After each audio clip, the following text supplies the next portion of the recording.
Que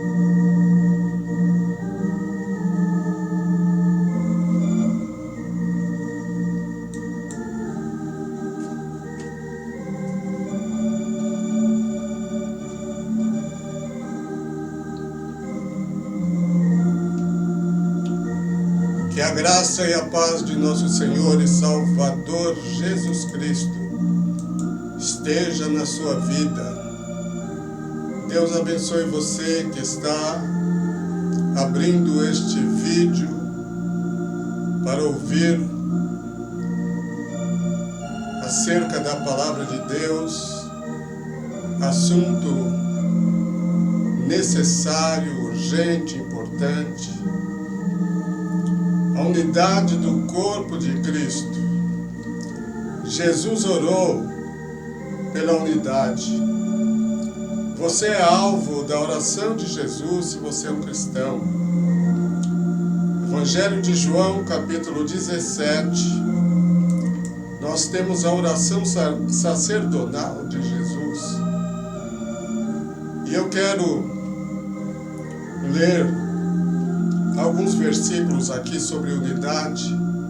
Eu peço para você, compartilhe este vídeo com outras pessoas, com seus contatos, seus amigos, para que nós possamos procurar atender e ser a resposta da oração de Jesus. Vamos lá. João 17, do verso 17 até o 21. Dentro desta oração, Jesus diz: santifica-os na verdade, a tua palavra é a verdade. Assim como tu enviaste ao mundo, eu também os enviarei ao mundo. E por eles eu me santifico, para que também eles sejam santificados na verdade. E rogo, não somente por estes, mas também por aqueles que pela sua palavra hão de crer em mim, para que todos sejam um, assim como tu, ó Pai, és em mim e eu em ti, que também eles sejam em nós um, para que o mundo creia que tu me enviaste. Jesus afirma que ele se santificou pela unidade da igreja. Essa unidade deve ser semelhante àquela que o Filho tem com o Pai. A oração de Jesus pela unidade, portanto, é universal. Não foi somente por aqueles discípulos que estavam ali, mas por todos os que viessem a crer nele. Portanto, esta oração atinge a nós também. Essa unidade só será estabelecida se nós cumprirmos o novo mandamento de Jesus. Para ser um, temos que cumprir a palavra de Jesus. João capítulo 13, verso 34, ele disse: um novo mandamento vos dou, que vos ameis uns aos outros, assim como eu vos amei a vós, que também vos ameis uns aos outros.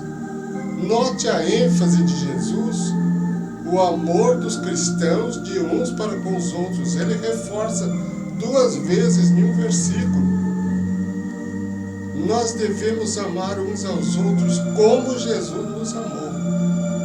E como foi que ele nos amou? Ele nos amou incondicionalmente, entregando a vida dele por nós. É assim que devemos amar. Mas acontece que se nós não amarmos os nossos irmãos, nós não vamos cumprir a oração de Jesus. Nós não vamos ser unidos, porque sem amor não há unidade. 1 João capítulo 3, verso 14, diz assim: nós sabemos que já passamos da morte para a vida porque amamos os irmãos. Quem não ama permanece na morte. É sério, é importante, é enfático na Bíblia. Sem que amemos nossos irmãos, será impossível haver unidade. Quem não ama seu irmão permanece na morte, portanto não está salvo. Como um morto pode amar? O fato de estar na igreja não significa nada. Pode ter ou estar cumprindo todas as ordenanças de Cristo, frequentar assiduamente, orar, jejuar, dizimar, contribuir, mas se não amar os irmãos, tudo errado. Nunca vai ajudar na promoção da unidade. Como é possível duas pessoas estarem na mesma igreja, na mesma comunidade, e uma não falar com a outra? Aquela pessoa que está na mesma igreja, participa da mesa do Senhor, mas aborrece o seu irmão. Essa pessoa que está vivendo desta maneira está em pecado. Porque se é um novo mandamento, o deixar de cumprir um mandamento é pecado. Como se fosse uma lei, o deixar de cumprir uma lei é crime. Isso porque o novo mandamento de Jesus aqui é exclusivo para aqueles que desejam ser discípulos e adorar o Mestre, agradar o Mestre. 1 de João, capítulo 3, verso 15, diz, muito forte este versículo: todo o que odeia seu irmão é homicida. Quem não ama, odeia. E vós sabeis que nenhum homicida tem a vida eterna permanecendo nele. Quem não ama o seu irmão não tem a vida eterna. A Bíblia diz que é homicida, isso é grave.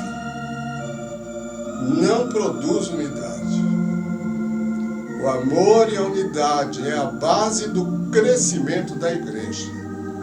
É a base da evangelização. Eu não vou com a cara desse irmão ou dessa irmã. Você não quer ir com a cara de ninguém, mas você tem que amar, porque é um mandamento.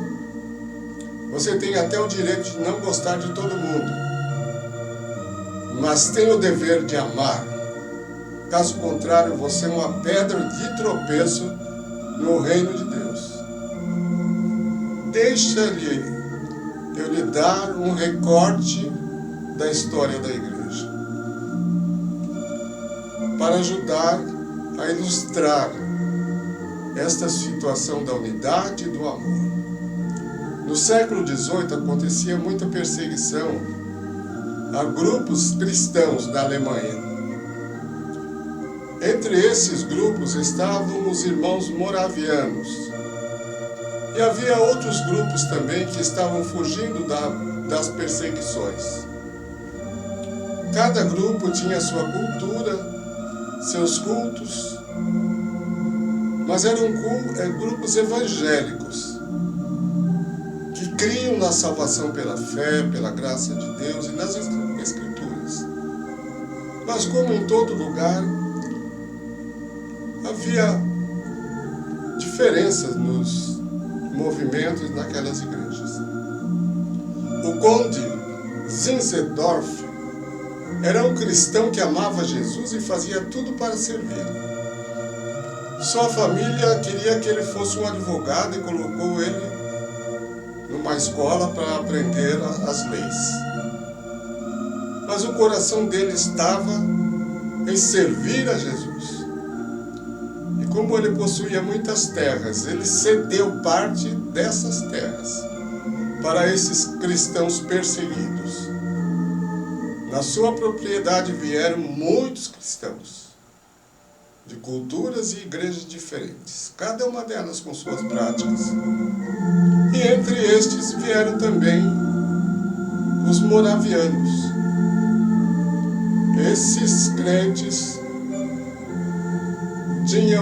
como tinham estas divergências de culto, começaram a ter desentendimento e a brigar. E o conde, ele resolveu promover a unidade desses crentes.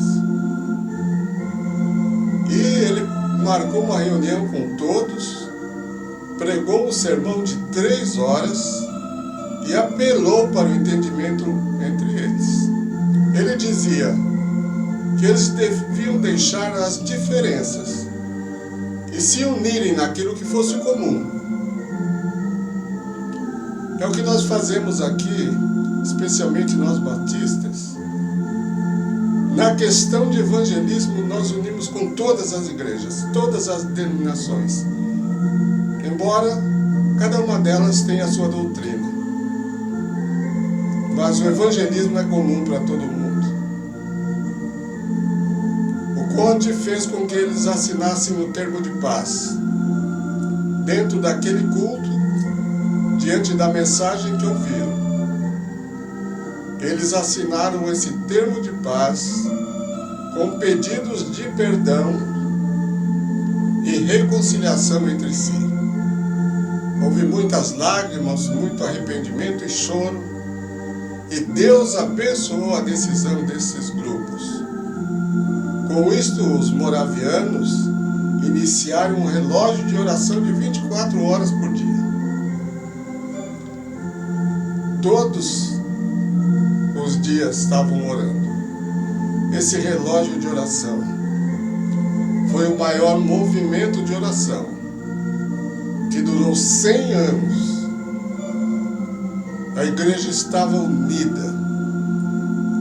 Deus operou na unidade da igreja. Foi dentre este grupo que se deu início à obra missionária. Os moravianos, eles primavam pela santidade, pela palavra de Deus e pela música. Foram os primeiros a sair para lugares onde ninguém queria ir para pregar o Evangelho. Não pode haver unidade sem reconciliação, perdão e amor.